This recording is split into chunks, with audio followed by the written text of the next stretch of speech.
Hello. What's up, everybody? Welcome to Wulff Den Live, episode 83, the one where we predict Atari's next console. Yep. Yep. Yep.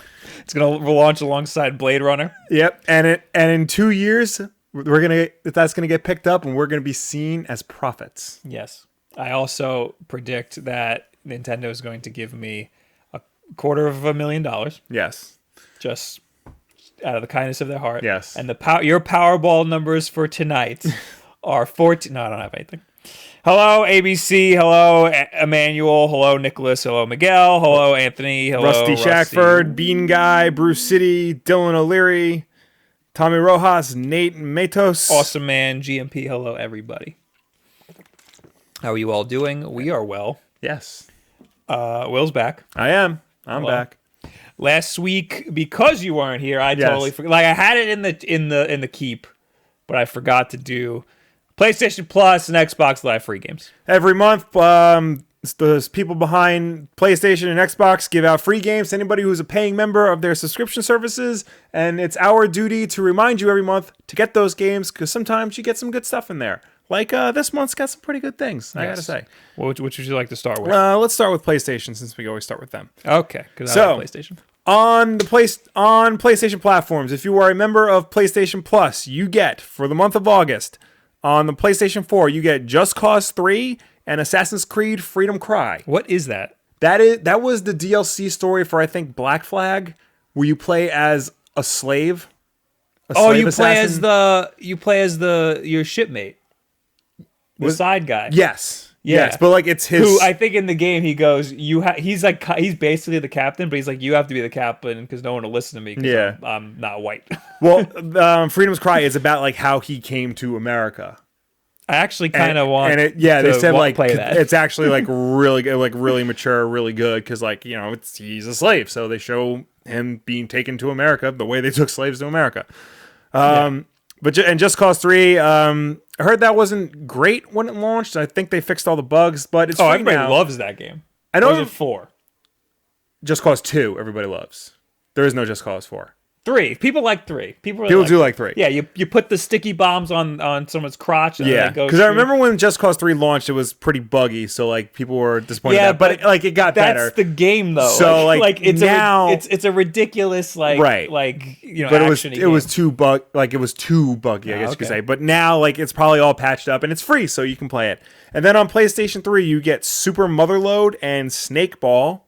Not familiar with either of those. What the hell is Snakeball? I know Super Motherload.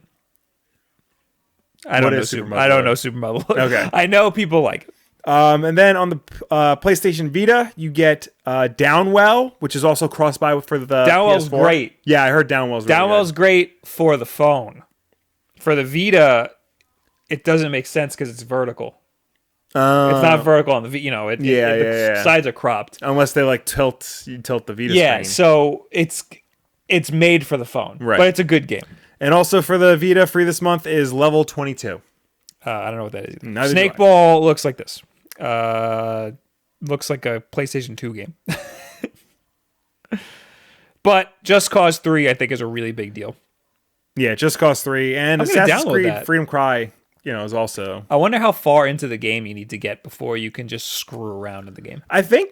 Because that's what you do in Just Cause. Yeah, I think it's pretty early you can screw around in it. And these are free now. Yes, now. Because it's August. Yes. Okay, Xbox. Okay, over on Xbox. For the Xbox One, all month long, you get Slime Rancher. You've been waiting for that. You have been waiting for that. And then from August 16th to September 15th, because remember, they like to stagger everything, is Trials Fusion. That's cool. That's a good game. That was a very good game. And then on the Xbox 360, which again is playable on the Xbox One, backwards compatible, you get Bayonetta from August 1st to the 15th. And then from August 16th to the end of the month, you get Red Faction Armageddon. Bayonetta is supposed to be like one of the best games. Yeah, ever. we have Bayonetta. I was playing it, and it's really good. It's we have for Xbox? Yeah, we have for Xbox. It's kind of like Devil May Cry, but it's different enough. It's really hard though. I never got to finish it. And then Red Faction Armageddon. It was the game that killed the franchise. So So cool. You get it Cool. for free now if you I want to don't know. experience The one before that, Gorilla, I don't know if that was ever a free game. But that's supposed to be excellent. that. Really? So I kind of wish it was that instead. I know the original Red Faction is a cult classic. Yeah. It's not that great. I mean, for the time it was. Yeah, for the time. I Yeah. played it pretty late, but I don't think it's that great. Yeah. But, so the best ones there, you got Just Cause 3, Bayonetta. Trials is great. Yeah, I would throw Assassin's Creed Freedom Cry in there Yeah. because it's different. So that's between Xbox and PlayStation. Yes. They both have 2 great games each and down well, but I would suggest just paying $2 and getting it on the phone. Yeah. Because it's a great mobile game. Because there's only 3 buttons. There's left, right, and jump. And jump also shoots your boot guns. You Yeah. have boot guns. That's how you jump.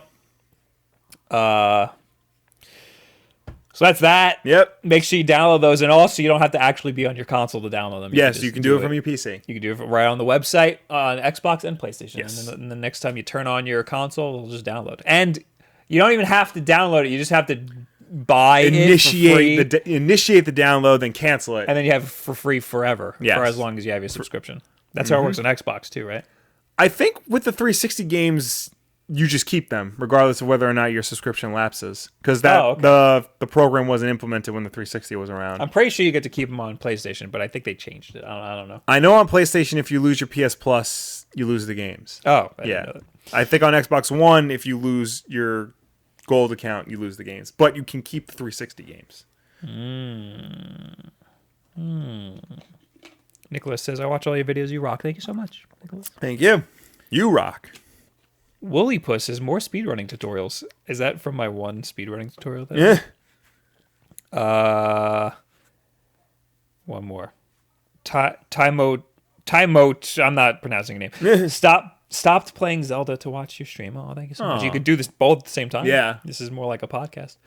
All right, moving on. Yes. Let's talk about how I'm a goddamn psychic, Wolf. Yep. Let's figure this out. So the other day, I got like a message or two on Twitter.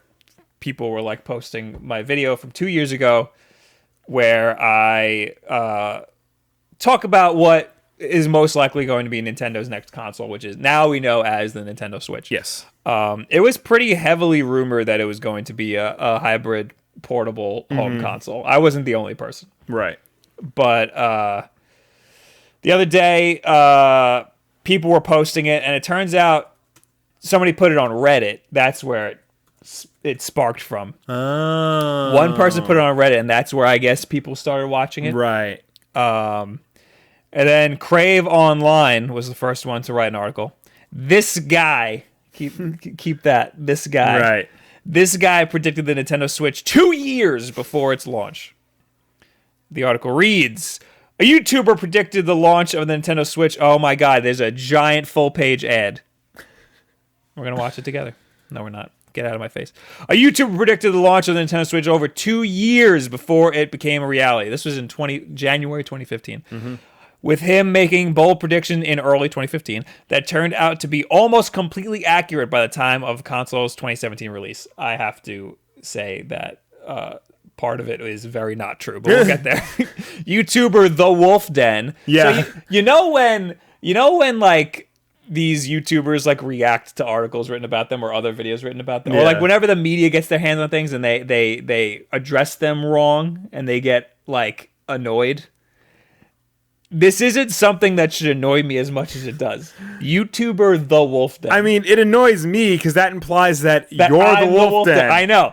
It should be Bob Wolf of the Wulff Den. Yes. There are more than I one believe of us here. we were putting our Twitter handles in the video at the time. Yes. So they should have seen that. Yes, it is Bob Wolf of the Wulff Den. Thank you very much, Cravon. Yeah. Posted a video in January 2015 that predicted the next Nintendo console following the Wii U, with him being on the money about its core features. Noting a short clip of a smaller handheld gamepad featured in a Nintendo commercial. There was a Nintendo commercial that showed a Wii U gamepad that was blurred out. Right, But it was I remember that. obviously smaller. And my point about that was that I thought that they were going to make Wii U light, and then they just scrapped it because the sales were so bad. That's why I was like, they're gearing up for a new console. That was my evidence to show that they were gearing up for a new console. The Wulff Den theorized that Nintendo was working on a handheld/home console hybrid with a smaller bezel than the Wii U's bulky controller, noting that it could potentially either be played independently like a 3DS or hooked up on a TV. To better explain this concept, the Wulff Den shares the image of the console's controller hooked up to the TV by way of dock, with this illustration looking incredibly similar to a Switch console. That's what I think sold people on the video. Yeah. Was that I made a little GIF of the gamepad going into a dock. Right. And the dock looks like the dock that I have, the little compact one, like the Nyko one. That was just the obvious. A lot of people had that theory. I remember. It was the obvious progression for Nintendo, but nobody made a GIF. The GIF is what people went nuts about. Because I think I remember like hearing other IGN talked about it. IGN talked about it. Like other websites were talking about like Nintendo should do a hybrid console or something like that. I also just explained why they would do that. Yeah. And this article goes on. Though the Wulff Den goes on to state that the console would probably make use of the Wiimotes. This is where I was dead wrong. Yes. Because I was even a year later when it was rumored that they were going to have detachable controllers. Yeah. I said I was totally against that. I was like, there's no way they're going to do detachable controllers because if you have things that keep coming on and off, they're going to break. Yeah. Even though they did a really good job with the Joy-Cons. But that's the only way they could solve the problem of putting the console in a dock and then playing it on your couch. Because then you lose the controllers once you put it in the dock, unless they're either detachable or you have a second controller. Mm-hmm. So that's something that my solution was to just use your old Wiimotes, which I'm glad they didn't do. Yeah. And I even say in the video, I made fun of them for liking their old controllers. A prediction in that fortunately did not come true, talking about the Wiimotes. It did not turn out to be true given the Switch's use of the Joy-Con controls, blah, blah, blah. The YouTuber does successfully outline what would... What the hell was that? I think an ad played. The rumors in the house hybrid, blah, blah, blah, blah. Oh, this is the part. He also briefly touches upon Nintendo developing games for iOS in this video, discussing the new Super Mario Bros. Series potentially going mobile, which did kind of happen thanks to the release of Super Mario Run. That was around the time that they got acquired by DNA. Yes. Or they acquired DNA, the mobile company DNA. And I had to address people saying that Mario was going to come to mobile. And I said that Nintendo will bring games to mobile. Mm-hmm. It hopefully will not be a regular Mario game where I have to play it on the stupid touchscreen. But I also say in the video how Nintendo's competitor isn't Sony and Microsoft, it's Apple. Right. And that's why I talk about the phone. But after that article went up, it also went up on... Why are you not working? I hate everything about everything right now. It also went up on Game Bolt. And then it went up on comicbook.com. Yes. Which I always forget is a website. Yes. I'm proud of that one. And Game Bolt writes, this guy predicted what the Nintendo Switch will look like more than 2 years before launch. And they basically say exactly what the other people said. And then comicbook.com said, these guys predicted the Nintendo Switch. Because they reference Hip Hop Gamer. Hip Hop Gamer, yes. Of Hot 97? It says Hot. I think he works for Hot 97. Interesting. Hip Hop Gamer, yeah. They say he's an acquired taste. Yeah, I've heard he's not. Also, his video is like 15 minutes long, so I didn't watch the whole thing. But there you go. I'm a freaking psychic, and everybody should listen to me all of the time because I'm always right. Isn't that right, Will? I guess. That's all I have to say about that. But really, I'm not the only person who thought that. Yeah, I was just the only person who who made a dedicated video Yeah. to it at the time. Now, did any of the writers of these articles even bother trying to get in contact with you, or Nope. Nope. One guy tweeted at me. I think it was just because he saw it on Reddit. yeah? None of them bothered to talk to me or anything. Wow. Yeah. They probably just had to quickly turn out an article, you know? And it must have been a slow news day if Yeah. they're just writing articles about 2-year-old YouTube videos. We got a boost in views for that one video. We did. But we had like a modest boost in views overall for the whole channel. So like it was like barely a dent in our regular. But it's still cool seeing articles written about this guy over here. Yeah, this guy, the Wulff Den. It's all stupid. Tommy says, Bob, do you have stickers for sale like the one that you have on your laptop? Actually, I do. Not this one. This is from Patabot. P-A-T-A bot. You can buy it from her website. But I have stickers of a Sonic that actually is in the bottom of the screen right there. That is on my TeePublic store. I believe you can. I'll just type it in the chat. Actually, is it in the one that's in the description? Is it even in the description? We don't even have it in the description. All right, well, I'll put it in the chat. Fix it. Valtop said Nintendo didn't acquire DNA, or at least I think. I believe that Nintendo and DNA had a contract to make 4 to 5 mobile games together. I think the official statement is like Nintendo is heavily invested, like they're the majority shareholder. It's of like DNA. it's like how Nintendo doesn't own the Pokemon Company, but Right. they own the Pokemon Company. Right.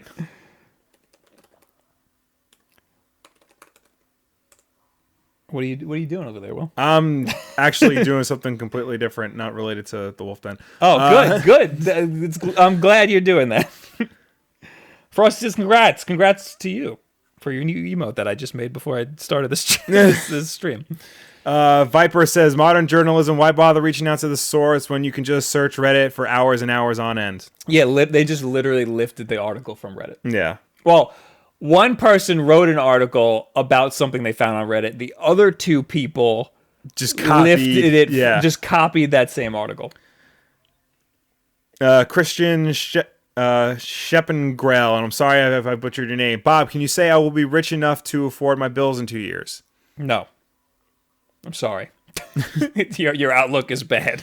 AJ says that Nintendo has a 25% stake in DNA.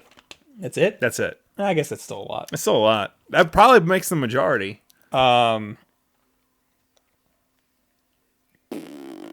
Cole says, all caps, IGN is worst reviewer, hands down, and doesn't care about its workers. Why? What makes you say that? Yes, we need... Bardo says that IGN are some poser gamers. What is that about? Why is everybody talking about IGN? Did I say something about IGN? Oh, I did. I said IGN... IGN talked about... What the Switch is going to be. Yeah. And that was just a way of saying that it was pretty widely known what the Switch was going to be. Yeah. Is TeePublic down? I'm trying to get my stickers up here. Or is our whole internet screwed up right now? Are you having problems over there? No, the video's still going. Yeah, the video's going. Okay, let's go. Do you have another story? I got a whole bunch of stuff. I do have stuff, but Okay. But you do something. What do you want to talk about? Do you want to talk about Star Wars, Unsung Story, Dark Tower, ARMS? Dark Tower? Yeah. No. You don't want Why to talk do I about want to talk about Dark Tower? All right. Because did you hear that like Dark Tower comes out this week, but they've only released two trailers for it? No. And apparently there's like it's another movie with a lot of behind the scenes problems. Oh. No, I'll go on then. Okay. So Variety reported that the Dark Tower movie coming out, which is an adaptation of the Stephen King series of books, was apparently a disaster, like trying to make it. Basically because there were 3 people butting heads the entire time. There was the rights holders, MCR, there was Sony Pictures, and then there was the director. Basically, all 3 of them had veto power, meaning that if one of them didn't like anything, then they had to kill that one aspect. So, like... Is that why no trailers came out? Yes. That's because, like, if one of them didn't like a trailer, That trailer had to die and like could not be released. They had to go back and refix it. Damn. Same thing with the entire movie. Apparently the movie's only 95 minutes long. And this So they all had. That's the thing. They all had veto power, but they all probably gave zero input on what to replace it with. The movie itself is weird as it is because the Dark Tower is 8 books, and it's really like interdimensional and sprawling, and it's like a Western and a horror movie and this and that, and like it weaves into Stephen King's other works. And apparently this movie is a sequel to the books. A sequel? Yes. Oh, I thought it was the first one. No. They were gonna make like a series. No, it is a sequel to everything that happens in the books. Oh no. Yeah. So I'm a big fan of Westerns. This doesn't appeal to me at all. Yeah. I mean, everybody I know has read The Dark Tower and loves The Dark Tower. I read the Marvel comic of the prequel, The Gunslinger Born, and I was like, okay. I did like the line, don't forget the face of your father. I think that's pretty badass. But other than that, like, I don't have time to get into The Dark Tower. That's a lot of books. I was hoping this movie could be like, what Lord of the Rings was or Harry Potter, a good adaptation of a book series that I can just watch and get into and get the basics. Apparently, this is not it. So do you have to read the books to then understand this movie? Apparently, one of the problems was they had a screening, and in that version of the film that was shown, they like explained the mythology, and the test audience didn't like that because they found it confusing and stupid and dumb. So that got cut. That was probably like 20 minutes of the movie cut. That's why it's 95 minutes. I really hope you don't need that setup. Maybe it'd be like Spider-Man. Maybe. Well, Spider-Man we know. Everybody knows Spider-Man. Nobody really knows the Dark Tower. Yeah. So, we'll see. We say everybody knows Spider-Man, but that's because you grew up with Spider-Man. There's kids today that did not grow up with Spider-Man. True, but I feel like kids today, if they were into Spider-Man, they'd know enough about Spider-Man to get them by. What if they're not into Spider-Man? And that's why I think some people didn't like the movie. Idiots didn't like the movie. Yeah. But I think that some people just legitimately don't have the same connection to Spider-Man as people like us because we grew up with it. Maybe. So. But I feel, I don't know, because that's different, because Spider-Man is like all ages, like he's designed to appeal to everybody. The Dark Tower is much more mature and like definitely for a much older crowd, and it's much more like dense and complex than a typical Spider-Man story. I'd argue that when we were into Spider-Man or Batman, like all the cartoons, when all the cartoons were out, you didn't get an origin story. You would just turn on the TV and you would get an episode that was encapsulated in itself. So you don't get the backstory, you just get tossed in. Mm-hmm. So I think a story could be told very well just being tossed into the middle of it. Right. So that being said, Dark Tower not having an intro or like a backstory, I think it could work, but like you said, there's a lot of development issues. So now I'm having now I just lost connection. Hopefully that is just our computers and not the stream. I'm gonna check the computer over here because I can't remote into it. All right, you do that. I am just stalling for time because I lost everything. Oh nope, I'm back. Good. Okay, reloading the page. Still streaming, still trucking along. Just can't get any of our notes or anything. Yeah, and I can't read the chat. So sorry, guys. Yeah. Tevia says, didn't Sony also release the Emoji Movie? They sure did. Was that Sony? Yes, it was. I heard that was great. Yeah. Jax Films has a great video. Oh yeah. He's been like trolling Sony like for like months, talking about how he's so excited for it, but it's like super sarcastic. Yeah. And they sent him a care package and invited him to the premiere. So he went to the premiere and then he reviewed it. And he gave a very sarcastic review. Nice. And it was very good. I feel like at some point Sony had to know that the Emoji Movie wasn't the best idea. I know. But that's the thing, like kids still liked it. And that's who it was targeted for. So who really cares? Right. Kids are dumb. Did Black Nerd do a video on it? I feel like he did. I want to hear him. Yeah. I want to hear him talk about it. All right, well, I have some other stories here. All right, I got other two. I got better than Dark Tower. Let me talk about this because this is important and it's Nintendo related. Okay. Well, you have one. Arms has legs. Is that the one that you were going to talk about? No, Arms doesn't have Arms legs. doesn't have legs. That's what it was. You're going to talk Damn it. about that too? No, I have it in here. Yeah. Just Kotaku, the headline is Arms doesn't have legs. And I just wanted to end it there. It's just that nobody's playing it now, right? Yeah, it's not as popular as it was when it launched. I mean, there's a lot of factors in that. I mean, Splatoon came out, and that's arguably the better game. It's still unclear, like, you know, because there's competitive and there's just fun, but, like, you know, there's two different crowds and, like, one's leaving, one isn't. It's apparently going to be part of EVO. So we'll see how it does for EVO. But that's like I've said this before. It's got motion controls. Yeah. They're trying to push the motion controls real hard. Right. Are they going to allow pro controllers for EVO? right. Because that's how you win on online. Yeah. You don't use the motion controls. Well, Except for Splatoon. with Smash, does EVO let you use whatever controller you want?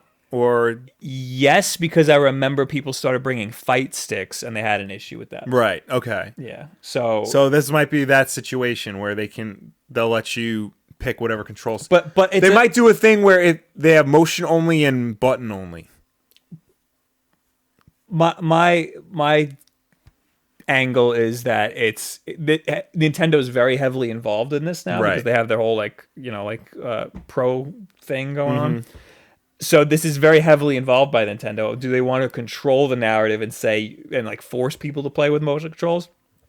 Also, people who do play with motion controls are going to be at an insane disadvantage Right. compared to the people who don't play with motion controls. For ARMS specifically, Yes. not Splatoon. Right. For ARMS. Right. So if they do allow some people, it's like if you play with a controller in a PC tournament, you're not going to win. Yeah. You know. Or if you play with a keyboard and mouse in a console tournament, because there's people who do that. Yeah. There's people who play Destiny with a keyboard and mouse, and people hate them because it's like you're kind of cheating. Yeah. But so, what was the point of that article? They're just It was just that, you know, dying. it was Nintendo's like next big franchise, and it's not, you know, doesn't seem to have a long as tail as their other games have. It sold a lot. Yes. It sold a bunch. It's just that people lost interest. Right. Which is completely understandable. I mean, who knows? They might release DLC for it. Exactly. Evo might give it a big boost. If they do an ARMS 2, maybe they'll improve on everything. Or, you know, they'll just make Punch-Out and replace ARMS with Punch-Out. I think they'll do an ARMS too. Yeah. Like I've said before, if they release DLC that has Nintendo characters in it, I think people will go back. Yeah. I completely underestimate the power of DLC because there's plenty of games, like online focused games, that get like a resurgence because they release DLC and people get into it. Yeah. Here's the stupid article. So far, Nintendo's ARMS doesn't have legs. I hate it. I hate it so much. Yeah. I'm not going to read it. Okay. But moving on, more Nintendo stuff. Oh, unless somebody in the chat has anything to say. Are we? Does the internet work again? Yeah, it's working again. AJ says Evo in Japan. So maybe it's only... Oh, actually, that makes more sense.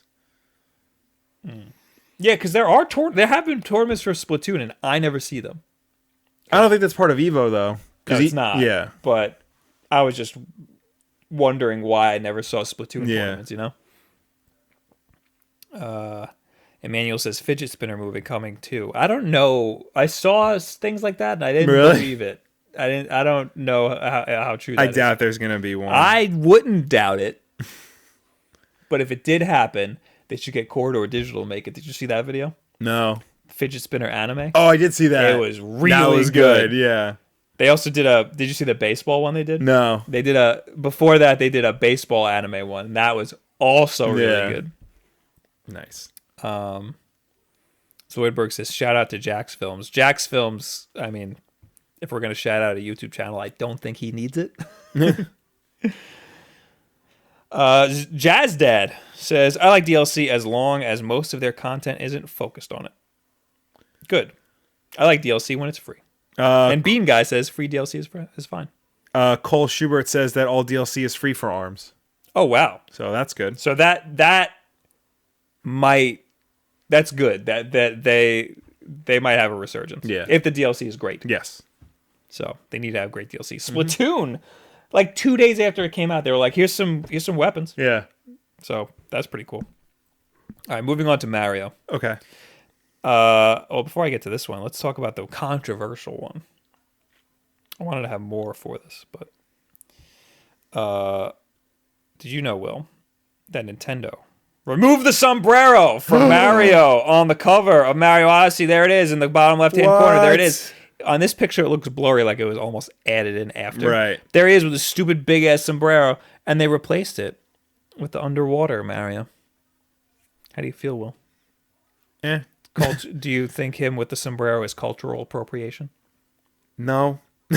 It's just a guy in a sombrero. It's just a guy in a sombrero. It doesn't mean what anything. defines cultural appropriation? It's if you take somebody else's culture and what?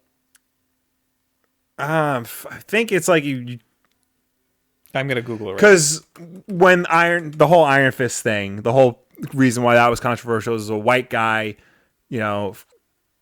appropriating Asian culture and not only adapting it into his own, but being better than the Asians at Asian culture. Right. I don't necessarily think that's what Nintendo was trying to do. I don't even necessarily think that's what wearing the sombrero does. Like, it doesn't match. Cultural appropriation to me is like the Washington Redskins. Yes. like that's a little much with the tomahawk chop and everything. That's a little much. But putting a sombrero on. So cultural appropriation is the adoption of use of the elements of one culture by members of another culture. So I don't think that definition, I don't think is necessarily bad. Right. The adoption of use of the element, because can a culture own something? No. And like this is ours and you can't have it.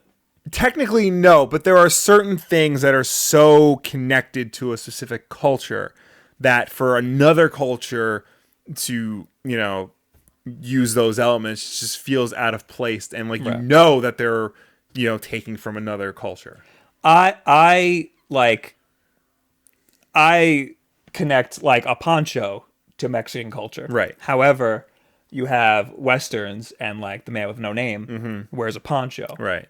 And I don't consider that cultural appropriation. I think it fits very well. Yeah.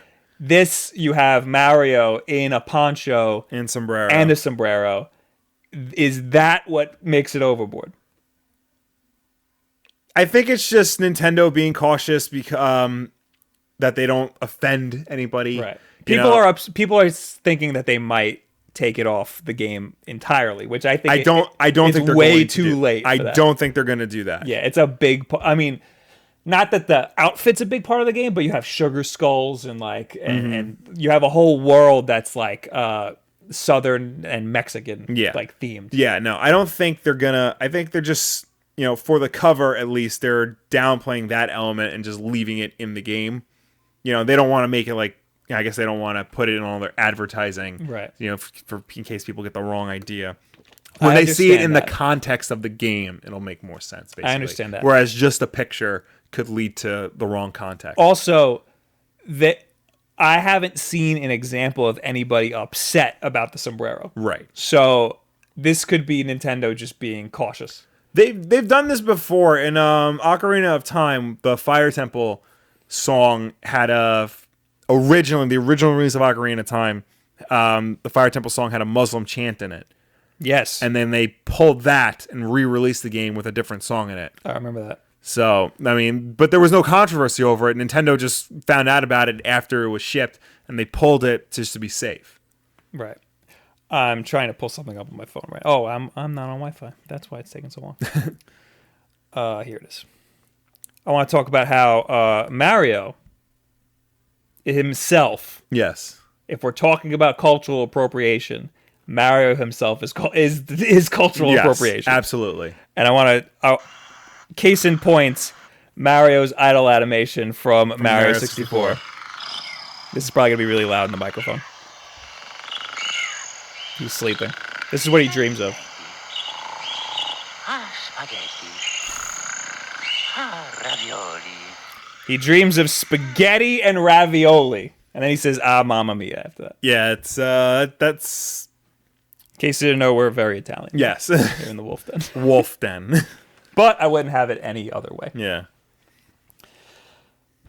I'm fine with that. So what's wrong with the sombrero? That's what I'm saying. That's all I'm saying. But I understand why they want to take it out of the cover. And they probably just would rather you see it in the context of the game rather than in the context of the cover. Because, like I said, in the context of the game, it probably makes more sense. Whereas just the picture, could lead to the wrong idea. Right. I want to go into a chat and be very cautious about what I pick from the chat. Well, Farouk May, which I see what you did there. As a non-white person, I can honestly say people only use cultural appropriation towards whites and light-skinned culture. Towards? Or use the term cultural appropriation. Towards. So, like, if we walked around with top knots and kimonos brandishing samurai swords, that's cultural appropriation. But if a Latino did that, then not so much. I think what he's going for is that if a white, I think it's more white people could use somebody else's culture. How do I put this? I think you're mixing it up. I am trying to flip it. Like it's more likely for a. If anybody's going to dress up in a kimono and it be wrong, it's going to be a white. It's going to be a white dude. That's what I'm saying. Yeah. It's not going to be an Asian because it's their culture. Right. It could be a black dude, but nobody's going to be like, hey, don't wear that. Yeah, because they got enough problems. Yeah.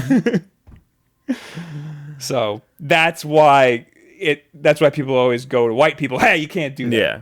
And that's why having an Italian, is he even American? He's an Italian. He's an Italian caricature. I don't know what the current continuity is. So here's the thing: he has a hard accent, so he has to be from Italy. Yes, and he's also from Brooklyn. See, that's where I get confused because I think originally he was from Brooklyn, right? But the current canon is that he's from the Mushroom Kingdom, and that's it. And that's just it. But it doesn't explain why he's an Italian in the Mushroom Kingdom. So my headcanon is that he's from Italy, an immigrant from Italy. Okay. Moved to Brooklyn, became a plumber. Yes. And now he resides in the Mushroom Kingdom. Okay. So he's got a tri-citizenship. Okay. That is my headcanon. Him and Luigi. Okay. Okay. Except I don't think Brooklyn exists in this world, and it's New Donk City. Yeah. Yeah.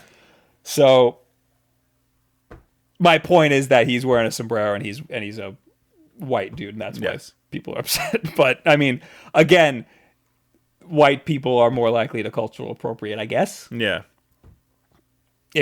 And again, what I said, I'm getting myself in trouble. Yeah. What I said before was that cultural appropriation isn't necessarily that bad of a thing, because like you can't own an aspect of your culture. You know what I mean? No, but you can appropriate it poorly. Yes. Absolutely. And most of the time, it's appropriated. Like the Washington Redskins. Yes, like the Washington Redskins. That's a poor appropriation of that culture. So this isn't a lesson. No. Believe whatever you want to believe. This is just our take, I guess, as two white dudes. Two privileged white dudes. Daniel says, I'm kind of happy that there is some Mexican culture in a Mario game. It's kind of a big deal. Yeah, I don't think that's existed previously. No. Usually the Mario games don't really, showcase other like cultures. Like they've shown pyramids and stuff, but like literally just pyramids in a desert. Japanese culture. Yes. But that's because it's super Japanese. Right. I mean, Italian culture in that he dreams of spaghetti. Yeah. But that's it. That's literally the only Italian culture you get. Is that he has a mustache and he dreams of spaghetti. And ravioli.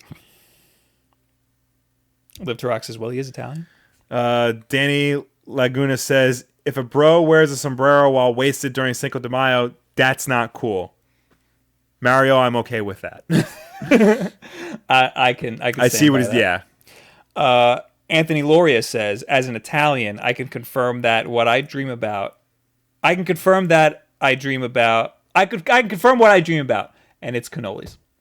He dreams about cannolis. I butchered that. It was going to be a funny joke, and I ruined it. I'm sorry. Titanium says, Bob, stop with the lists, because I make list videos. You do make list videos. To be fair, I don't put them in a list in the video. The title is a list, but the video isn't actually a list video. So no, I won't. How about stop watching them and then I'll stop making them. Tevye says, I think this is really stupid. Why bring politics into this? You're right. People will bring politics into everything. That's the problem. Yeah. We can't have nice things anymore. But again, Nintendo, I don't think anybody necessarily was like, hey, take that sombrero off the cover. I think that they were just like, let's squash the Nobody's accusing Nintendo of being racist. They're just, Nintendo is covering their own butt just to be safe. And this is better than them taking it out of the game entirely. Yeah. So I think it's fine. Tevye also says, Bob, please answer. Why can't Mario have fun with this Sun Radio? What does that mean? Sombrero. I think that was an autocorrect for Sombrero. You can have fun with the Sombrero. I'm not saying there's anything wrong with it. Yeah. All right. Also, part of this story, jumping off of this, is that Mario Odyssey has an E10 rating and is the first mainline Mario game to receive an E10 rating. Which is interesting, because what is so risque about it that pushes it to the 10 plus rating rather than the E? Cultural appropriation. Probably. Go Nintendo says, as far as we can tell, this is the first mainline Mario entry to get an E10 rating from the ESRB. There are some other titles starring Mario that have gotten that rating before, like some of the Mario and Sonic games. I'm thinking the new Donk City portion might play into the game's rating since it features lifelike humans you can jump on. Thanks to Anonymous for the heads up. Yeah, I think that it's going to be cartoon violence, obviously, because that's like usually on rated E games. But they might take it a little far. I can see that. Yeah. Also, you literally possess a person. Yeah. No, what is it? It's not possessing. It's I forgot. Yeah. I made a video on this. It was a list video. What was it? It's not possess. Yeah, no. Capture. He captures these people.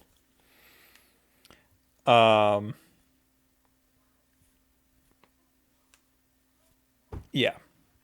Oh, Patrinko says, being Mexican myself, I can definitely say that cultural appropriation is not something most Mexican people care about at all. In fact, things like Speedy Gonzales are very much loved and adored. I love Speedy Gonzales. There was a time when Warner Brothers actually pulled Speedy Gonzales from television. Really? Because they said, it's a different time. He's insensitive. He's, too over the top. It's not a fair depiction of Mexican culture. And what happened was, a lot of Mexican Americans came out and said, no, he's one of the few positive depictions of Mexicans on television. Yeah. Please bring him back. Because he is. Yes. It's not like when you watch an old Western, the Mexicans are depicted very poorly. Yes. They're like dumb or like the bad guys or something. Yeah. But Speedy Gonzales is the hero. Yeah. He has an over the top accent, but he's always in the right. He's always like one step ahead of everybody. He's smart. He's, literally quick on his feet. And as Italian Americans, yes, or just Americans who have Italian ancestors, yes, off the boat mother, Mario is very loved. Yes.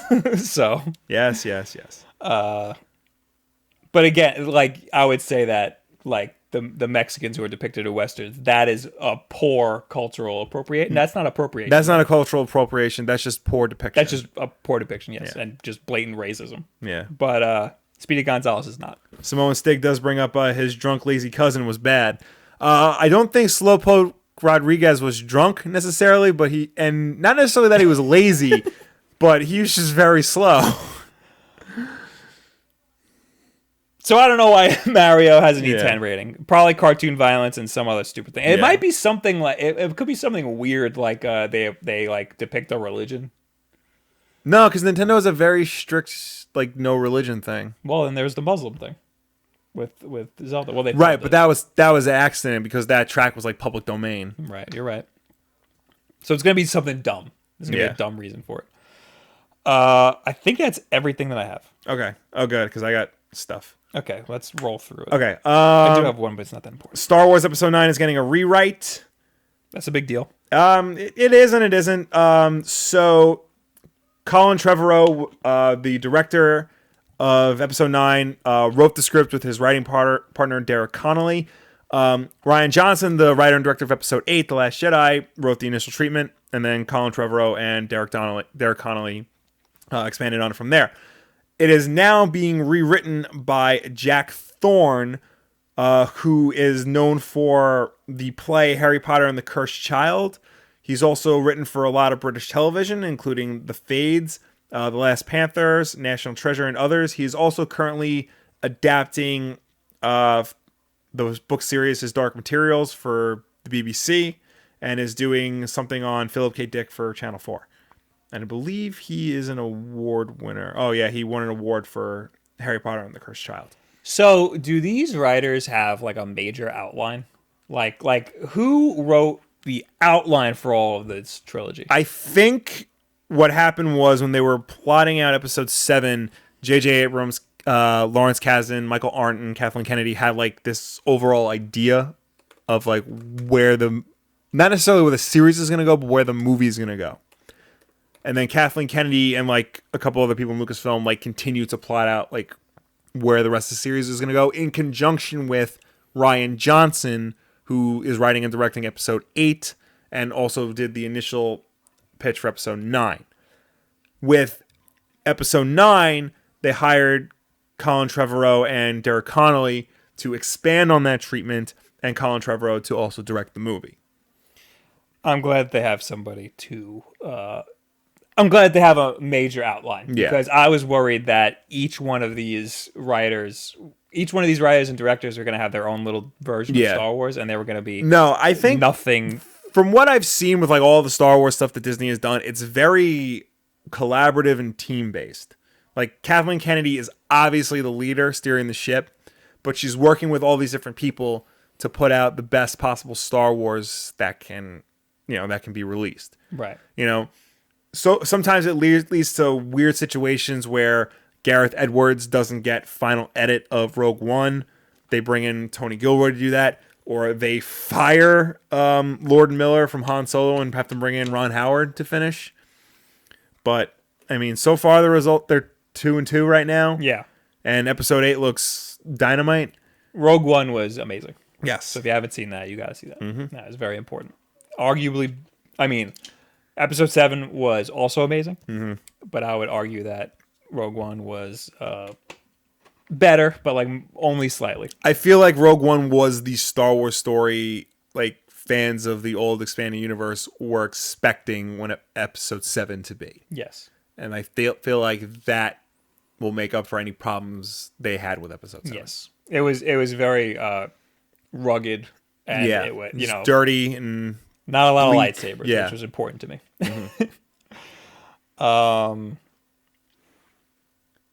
So I guess it doesn't really mean much that they're doing rewrites. No, I mean movies get rewritten all the time. I know Colin Trevorrow is busy. He's not directing the next Jurassic Park movie, but he's like producing it, and I think he wrote it too. So he's busy with that right now. And then when that's done, they're gonna hop into Episode 9. Well, I guess once Ryan Johnson's done, they're gonna hop into Episode 9. We still haven't gotten a new trailer for Episode 8. No. Well, I wonder when.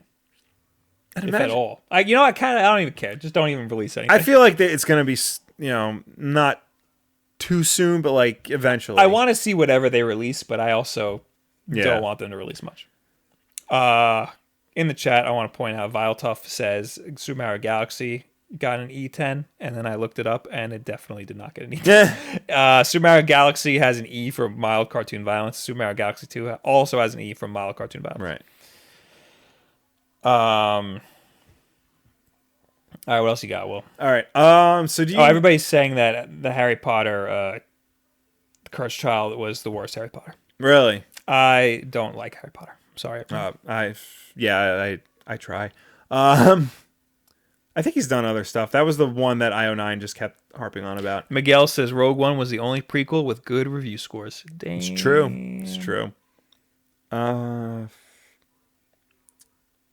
right. Last story and then Yeah. do questions. Okay. Well, you do that and then I'll dive. I got one more. Okay. Do you know anything about the Unsung Story? No. Okay. So, the Unsung Story was okay. The creator of Final Fantasy Tactics, Yatsumi Matsuno, in 2013 announced he was going to. He's got a new company called Playdeck, and he's going to create 2 new games called Unsung Story. One is like a card-based game, digital card-based game, and the other is a strategy tactical RPG, basically the spiritual successor to Final Fantasy Tactics. Okay. This is in 2013. In 2014, A lot of people really liked Final Fantasy Tactics. yes, 2014 they announced the Kickstarter for Unsung Story, the tactical game, with a $600,000 goal. Oh, I did hear about this. And It does not end well. no, and it was close. They almost didn't make it, but at the end they do make their goal. They got $660,000 to make this game. And then for like 3 years, nothing. Like, It's been 3 years. yeah, like the Kickstarter ended in 2014, like February 2014, and it is now August 2017. So basically, what happened was during those years, they would release backer updates to Kickstarter, then nothing, then another backer update, and then nothing. Then they would release like a screenshot that looked terrible, and then nothing. Then it was found out that Matsuno was no longer on the project, but the head of Playdeck was, still steering the ship. It was apparently now going to be a multiplayer game, which was not what was promised in the Kickstarter. Yeah, so you just paid for a game that you're not getting. Yeah. At that point. They post a video of it, which still looks terrible. They would go months without updating. Like from here, June, July, and August of 2015, no updates. 2015? 2015. Oh my god. Yeah. They said they're going to have a PvP beta in 2015, which nobody asked for. I'm trying to see. November, December 2015, January 2016, no updates. What system was this for? They didn't say. It was just, I guess it was initially PC. Final Fantasy Tactics, wasn't that Game Boy Advance? That was a PlayStation 1 game okay. originally. So eventually, long story short, this month, it was announced that another company now is in charge of making Unsung Story. Okay. So Playdeck has basically sold all rights to Unsung Story to publisher developer Little Orbit, which is best known for making like licensed games. But licensed Little Orbit, according to the CEO, has the capability to actually like put out this game like in a reasonable amount of time and with a decent budget, because apparently Playdeck had a lot of financial problems.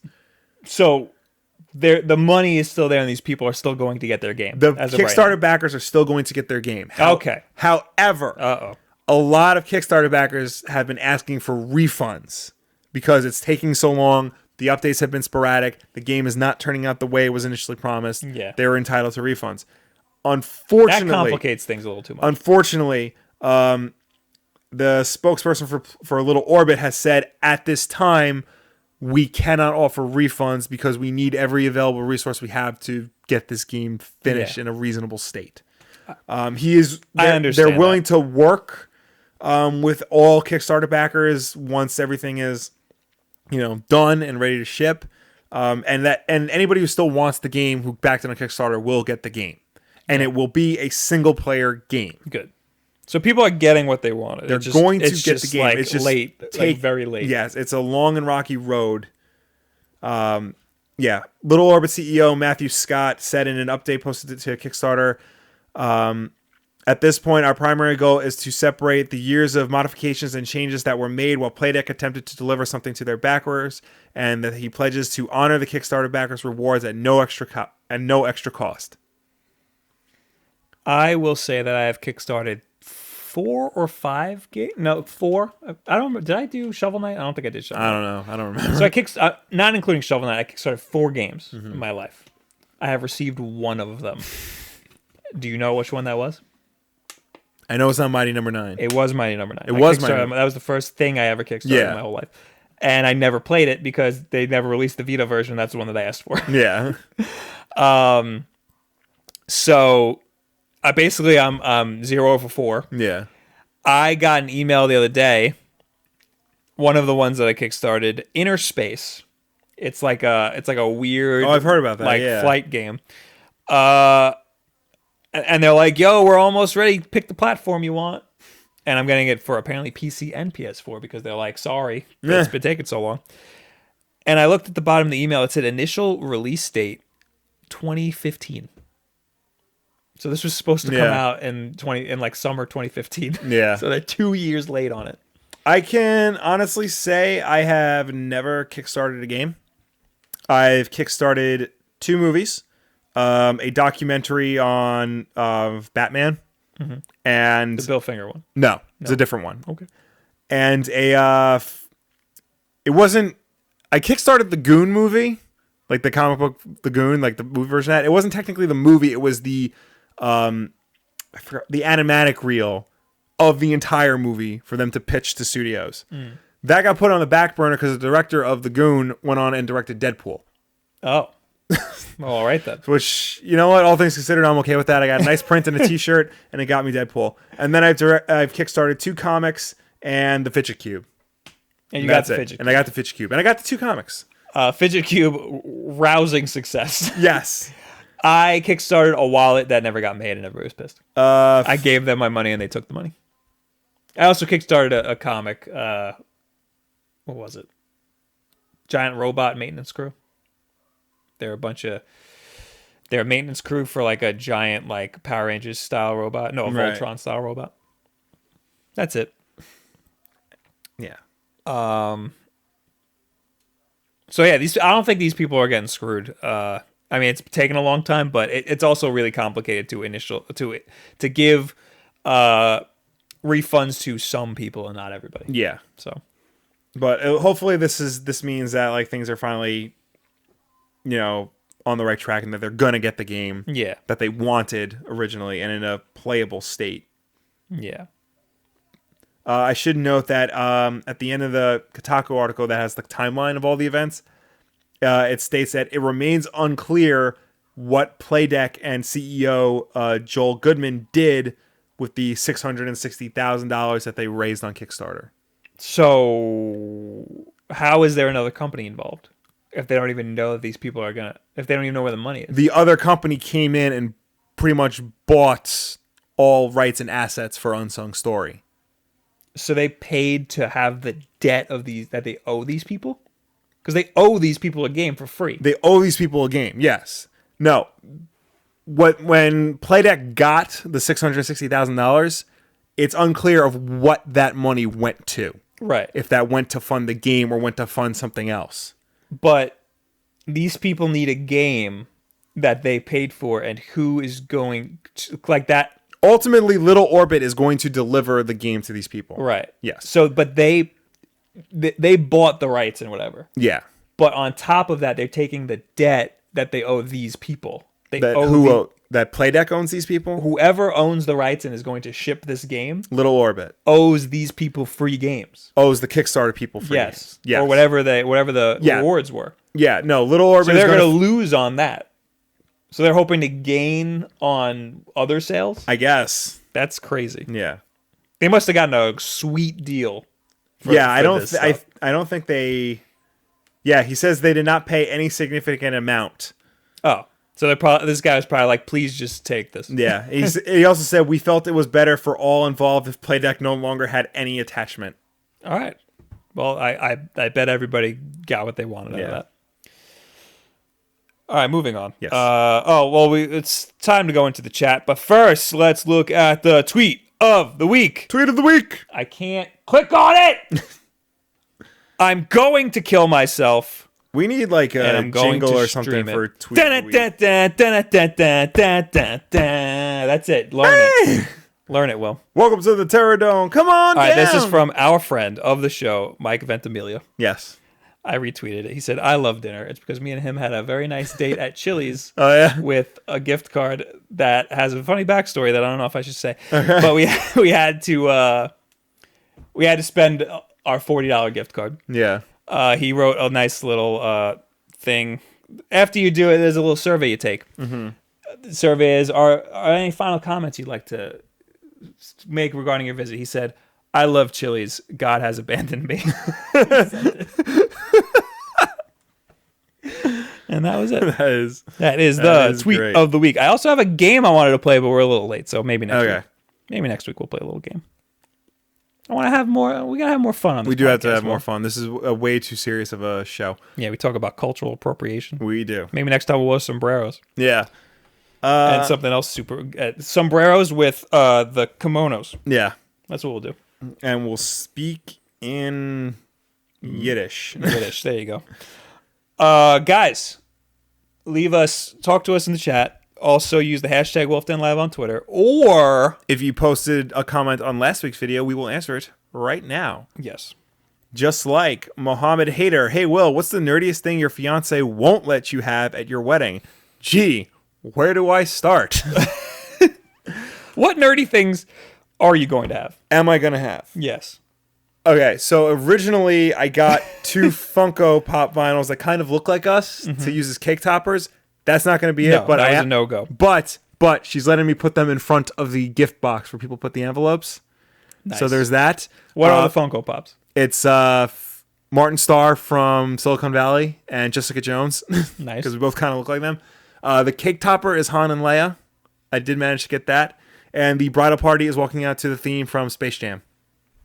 I fought hard and I was going to die on that hill if I had to. But I won out on that. The bridal party is is coming out to Space Jam. You fought for the bridal party to come out to Space Jam. Yes. Why doesn't Rachel get to pick who the bridal party comes out to? Because the bridal party and the groomsmen that come out together. Oh, okay. Bridal I don't know party anything bridal about party and weddings. groomsmen, yeah.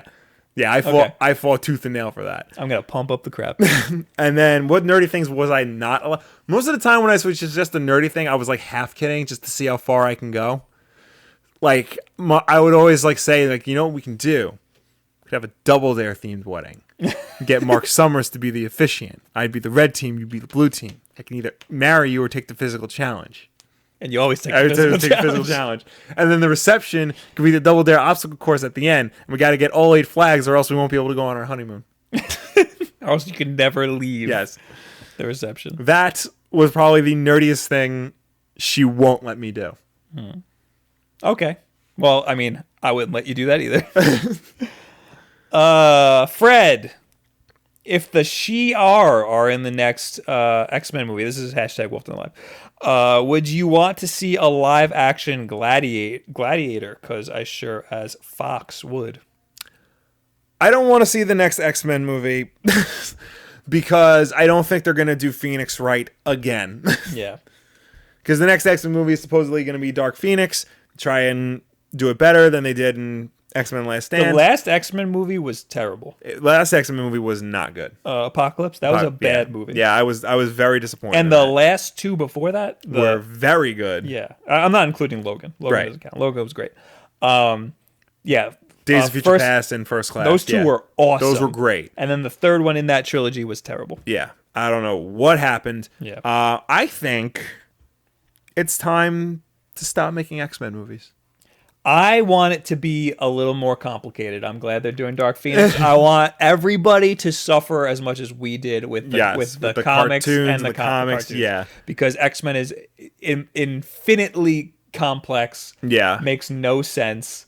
And I want everybody to experience that. Yeah. Yeah. Fred also says something about One Piece that I'm going to ignore because it says One Piece.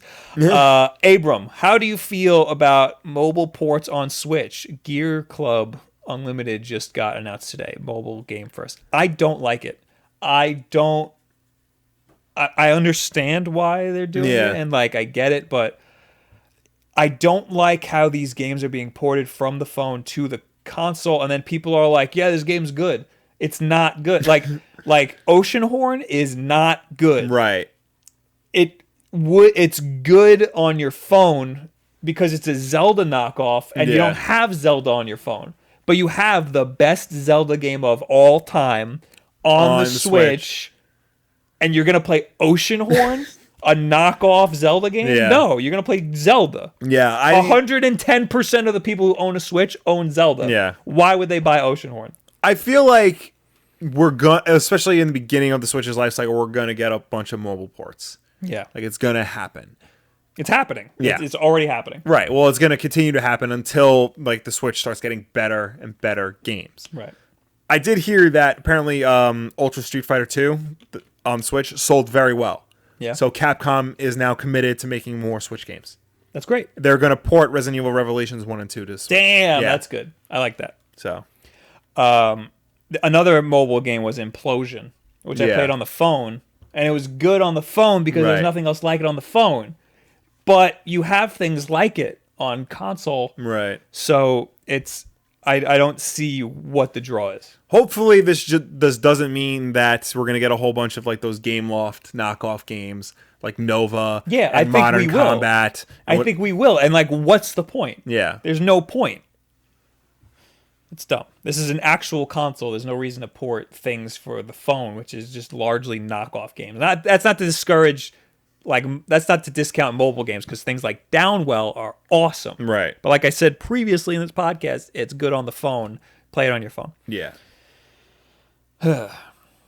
Last week, hello, whatever his name is, says Japanese people are too good. I hate playing against them. That's because we talked about Splatoon. Yes. And I guess he's talking about Splatoon. Alejandro Romero, mostly weeaboos bought Splatoon because they're into that tentacle fetish hentai. 10 out of 10? What? I'm ignoring that. Okay. I regret buying Splatoon, says Darren. Maybe it's because I don't have friends to be competitive with, but I can't get into it. And then somebody commented, already played the campaign and online?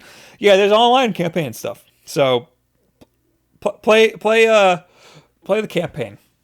Also, like, I mean, I used to play Call of Duty by myself, and I loved it. Yeah. I love playing Call of Duty by myself. You just zone out, but like, it's kind of difficult to zone out during Splatoon because you're just zoning out painting stuff, and then you just get annihilated. Yeah. So I don't know. I guess to each their own. You're allowed to not like something, but try the single player and the what's it called? The salmon run. Everybody likes salmon run. Yeah. I think that was it. That was it. Yeah. All right. This week, Jesse McEwen, Implosion is good on the Switch, in my opinion. Okay. I played it on the phone and I was like, I can only picture it there. Viper 3579. Any word if the next Marvel vs. Capcom is coming to the Switch? No, but if Capcom is bringing more games to the Switch, we might get an older Marvel vs. Capcom, maybe 3, maybe 2. Probably not Infinite, but moving on.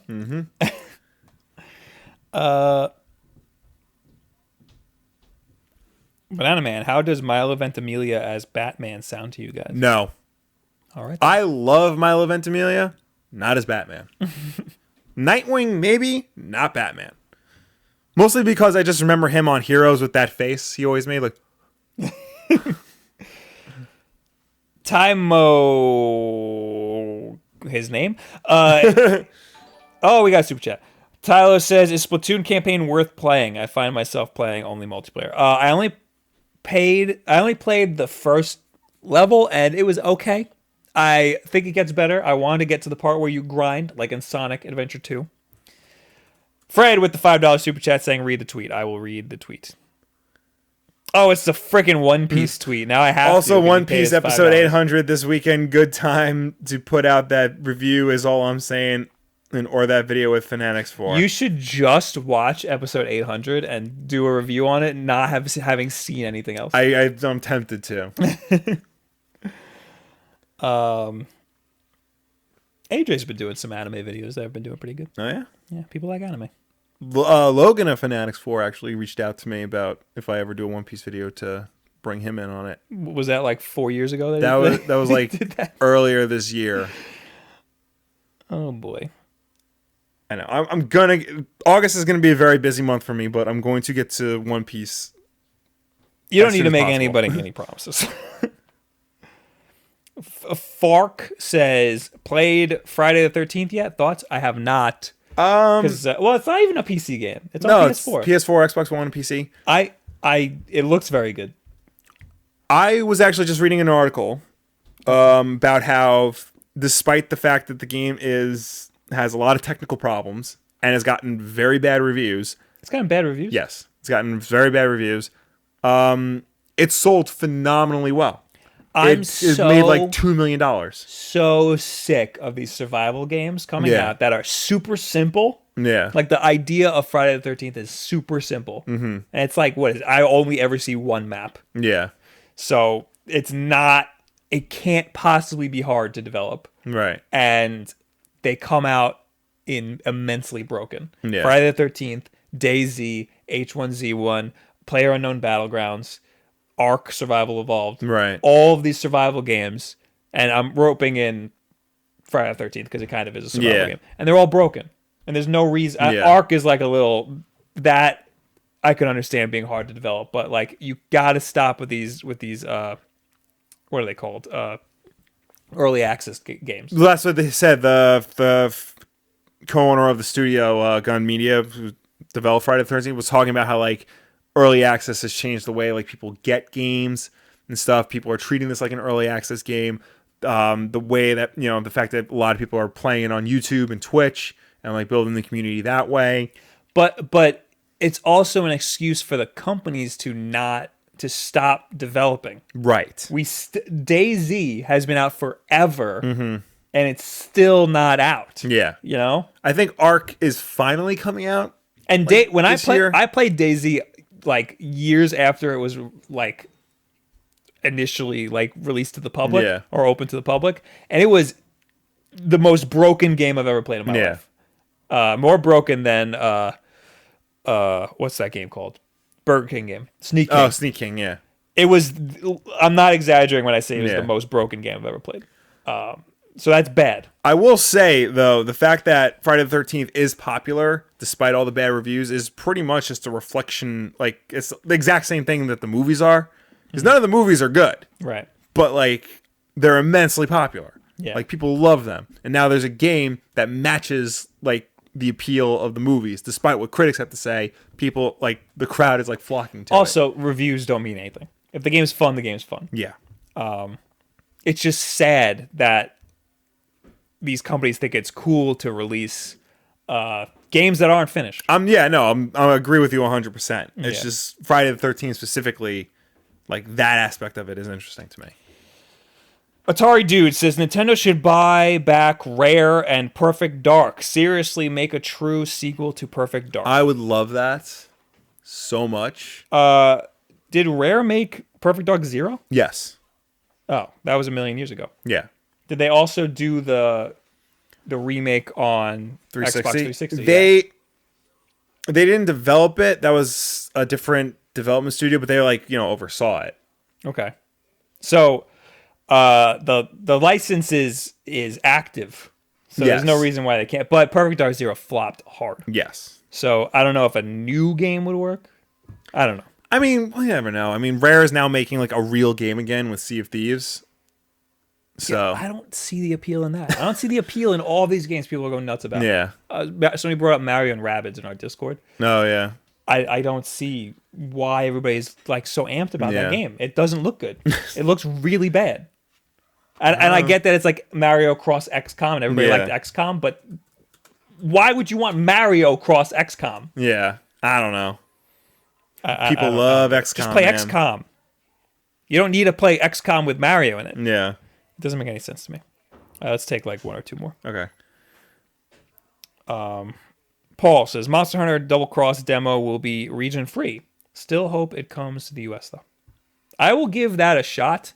Monster Hunter Stories demo comes out next week on the 3DS. I don't know if I'm gonna give that a shot. Interesting. But Double Cross will give it a shot because that's on the Switch. Yeah. Tevia asks, Will and Bob, any opinion on Resident Evil Vendetta? Because I saw the movie and thought it was really fun. That is the CGI animated movie. Wait, what is this? Resident Evil Vendetta. Oh, okay. We have not seen it. No. I saw one fight scene. The only of the Resident Evil animated movies I've seen is Degeneration, the first one. And it is basically just the game, but you can't play it. Well, okay then. So therefore, it is not bad. Well, all right then. Better than the live action movies. Yeah, you know what? I like that because that's what the live action movie should be, just a game that you can't play. Alejandro, Bob, what do you think of Mega Man Maker? I want to play it. I want to try it. I don't think that Mega Man has the same sort of diversity in the levels as Mario. Like, yeah, I think it's harder to make more interesting levels with Mega Man than with Mario. Yeah. What was that game Keiji Inafune was working on before he left Capcom? It was like Mega Man Universe or something. Yes. And I think it was like a similar thing. It had a Mega Man Maker in it. Yes. Yeah. That game sounded amazing. Yeah. I played. What did I play? They had it at Comic-Con. Was it Mega Man Legends 3? It was like Universe. What the hell did I play? Was it? How long ago was this? It was a long time ago. They had like 3 Mega Man games on display, and they all got canned. The one I played was like it looked like Mega Man 9. Okay. But I played at... You got to pick the Mega Man you play as, and I played as the one from the cover art. Right. But it was pixelated. Yeah, it was Mega Man Universe was the one we're thinking of. Is that the one I played? That was canceled in like 2011, 2010, 2011. This looks terrible. I don't think this is it. Now I got to bring this. I'm on the Mega Man like Wikipedia page, and there were 3 canceled Mega Man games that they're listing: Universe, Mega Man Legends 3, and Maverick Hunter. Maverick Hunter, which was their weird FPS reboot of Mega Man X. Oh yes, actually, I kind of like the way that it looked. This doesn't. This looks like a fan game or something. I'm trying to bring it up on screen. This looks absolutely horrible. Here we go. Look, I'll show it to you now too. Once it freaking comes up. I clicked on it. Everything's terrible. Yeah. Come on, you bitch bastard. There we go. Look how terrible that looks. Oh yeah. I remember that. Was this real? Yeah. I don't remember that. I remember playing this game, but I don't remember it looking like that. That looks awful. I think that was supposed to be like, it had a weird art style to it. Yeah, it's freaking weird. That looks much better. Okay, this looks better. Yeah. I think I played this at Comic-Con. Yeah. It's interesting. Oh, it'll never come out and we'll never see it. All right, I'm going to take one more. All right.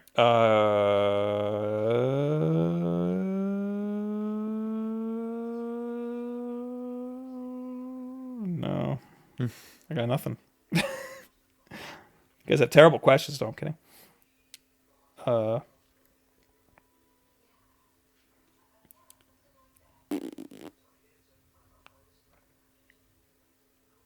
Vito Rock says, that clickbait, though. Which clickbait, though? I guess he's talking about this video. I don't know why that's clickbait. We talked about it. We did. I literally just copied an article that was written about me. Just put it in the title. That is, I didn't even write that title. I just put the quotes around this guy. The clickbait, though, would be the thumbnail, because the thumbnail's a little ridiculous for this video. Last one. Munjin Dragon says, Marvel vs. Capcom runs Unreal 4 right, so it might come to Switch. I want to bring up how everybody is talking about how the Switch can play Unreal 4. Yeah. And everybody's talking about how great that is and how all these games are going to be Unreal 4 now. And like Zelda and Unreal 4. Remember, I have a video. One of our most disliked videos is me talking about how people got to stop saying just because a game's running in Unreal 4 that it's going to be... Or this game would be good if it ran in Unreal 4. Yeah.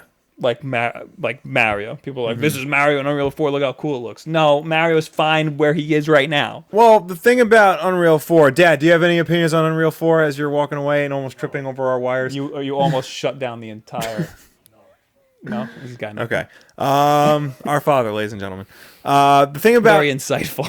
the thing about Unreal 4 is because Unreal didn't run on I don't think the Wii or the Wii U. It's a big deal that it runs. It's a big deal, yeah. Don't get me wrong. Nintendo's not going to have anything that's going to. I think that's the delayed super chat. Okay. Nintendo's not going to make anything in Unreal, but anybody who wants to make an Unreal game for the Switch can. Right. Yes.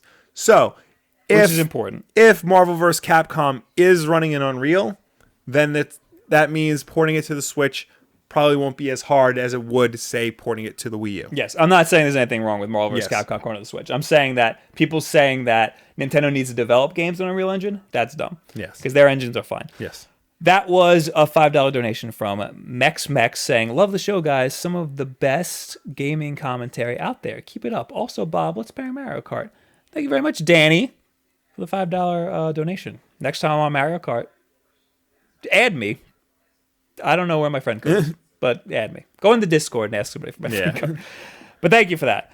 We're going to leave it at that. Thank you all for being here. Thank you for tuning in. Thank you for watching us. Thank you for chatting with us. As always, Wulff Den Live is live every Wednesday night at 9 p.m. Eastern, youtube.com/WulffDen. If you can't make the live show, that's fine. It's cool, bro. We do put up an archived version every Thursday, also on youtube.com/WulffDen. And get this, we have an audio version of this podcast on iTunes, SoundCloud, and Google Play. So if you prefer to listen to us, check us out there and make sure to subscribe, rate us, and review us because that helps us with placement on those respective stores. Do you watch Peter McKinnon? No. He's like a camera guy on YouTube. Yeah. At the end of his videos, he goes, subscribe if you so desire, and I forgot what else he says. Have a good week or so. I'll see you next time. But you kind of did that. Huh. Anyway, I will be on Twitch in about half an hour, twitch.tv/BobWolf. Fred is spamming it in the chat. Also, it is in the description of this video. Tomorrow, I will be doing sketch cards for subs. So if you sub to me on Twitch, I have already sent you an email. If you want to sub, you can sub tonight or tomorrow, and I will draw you a sketch card and mail it to you. That is my stuff right there, twitch.tv/BobWolf. Thank you guys for being here. Goodbye. Bye.